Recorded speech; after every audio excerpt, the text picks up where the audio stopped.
This might be the easiest farming strategy that literally anyone can do. No tier 17 map juicing, no expensive scarabs, no risk strategies, no map modifiers that break your build. Just some good old easy farming for consistent profits. This is not the best and most profitable strategy that requires an amazing build, but literally everyone can do this. I've been making 1 to 1.5 divines profit per map, so if you're decently fast you can make a lot of divines per hour. In a short video I'll explain the strategy, different Atlas tree variations, and I'll show the profits from maps that I ran to show what we get. Alright, so what are we farming? It's mainly going to be stack decks and blueprints and contracts from Heist. The stack decks are great. You're gonna get 2.5 to 2.6 chaos each for these, and you get 30, 40 or 50 per map. Then we're gonna targeting blueprints from our Heist lockers. These ones they can sell for about 35 chaos each, as well as deception contracts. These are the only other contracts that are quite valuable. You can sell them for about 15 chaos each. Then, depending on what influence is on your map, you can get, for example, the Grand Eldritch Embers. These ones are great, they sell for about 11 chaos each. The Ether one is a bit less valuable, but you know, you're gonna get other stuff like, you know, maybe Divine Altar if you're super lucky. And obviously depends on what you build, if you prefer to run Ether or Exarch.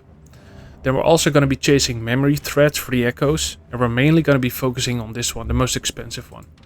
This one right now, it's about 480 chaos, or divines, about 2.5 divines you can sell it for, as well as audience with the king.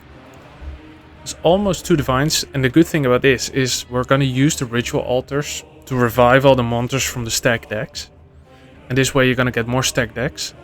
And if you're lucky and you get the right altar, you can reroll 3-4 times and you get 3 or 4 of these audience with the king, but that's if you're lucky.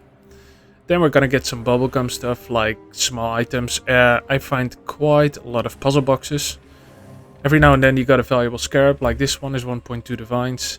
And you're gonna get some other stuff like, you know, tier 16.5 or tier 17 maps. I'll show you right now. This is, for example, a dump tab that I got for running a bunch of these maps. Yeah, you're just gonna get a lot of different small stuff like a bunch of maps, small scarabs, chaos orbs, other random stuff that's, you know, it's got decent value. Okay, so let's have a look at the Atlas tree. This is the basic core Atlas tree for this strategy, right? So you got 116 points. So you got, you know, about 16 points left to put somewhere, depending on whatever you like, right? So what do we have in the core tree? Mainly we're focused on Heist, right? So we're increasing the chance of smuggler cages, and we also want to increase the chance of more Heist lockers, and also blueprints, right? Blueprints is where the money is, and if you're very lucky you get a fully revealed blueprint, and they sell for about 150 chaos each. Then we're definitely gonna add ritual. This adds monsters to your map, and also it revives the monsters from your stack decks. So we want to have 90% chance to contain more ritual altars, right? And then we're blocking 5 different mechanics here for another 10%. And this way we just guarantee that we got ritual altars on the map. We're also going to put some map modifiers on there, just to increase things like quant, rarity and pack size on your maps. And then this cluster is very important. This basically improves the chances that you get memory maps, and then we're reducing the chances for Incarnation of Neglect and the Incarnation of Fear, because this one, the Incarnation of Dread, is the most valuable one, so we want more chances of this one to be found. Right, so this is the core tree, right? I'm gonna take the quant wheel here. You can take whatever route you want.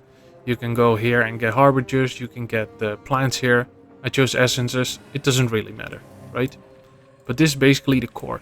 Also gonna take shrines. I think these are a great addition for any build, just to make you a bit stronger, you know, allow you to go a bit faster.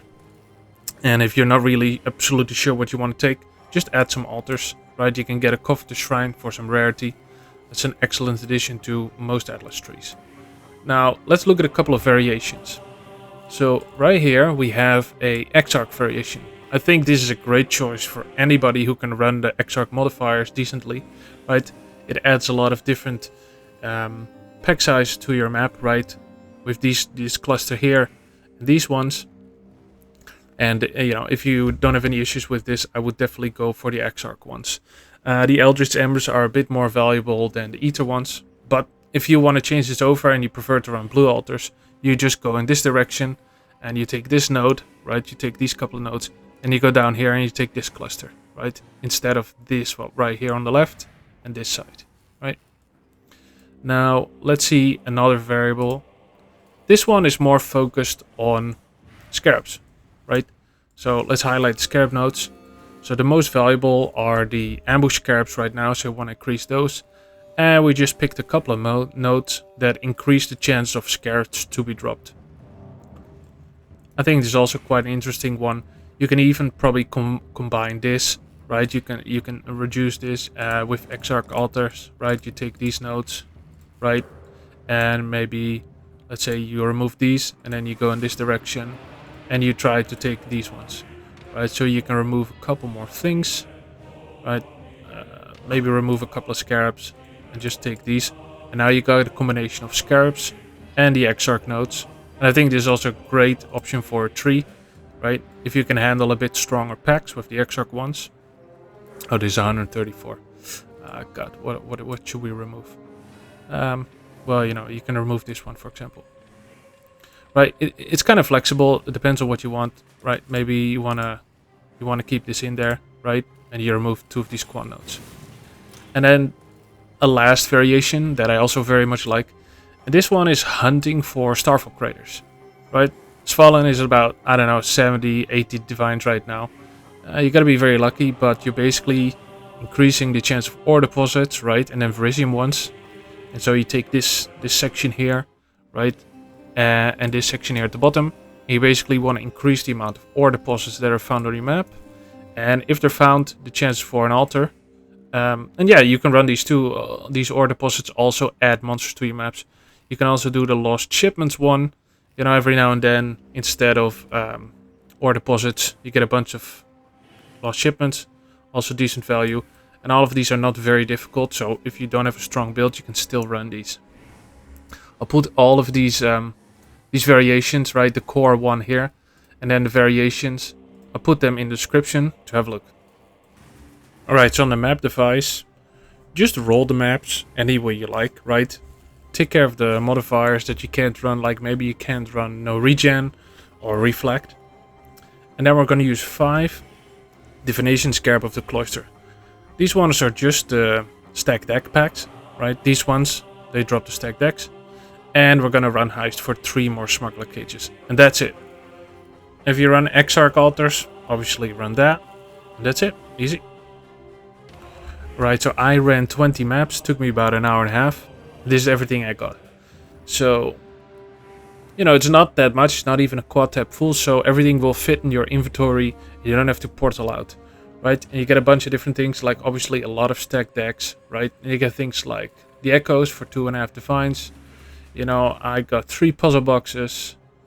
You get a bunch of scarabs here and there. You got a valuable one. But let's look at the value of everything.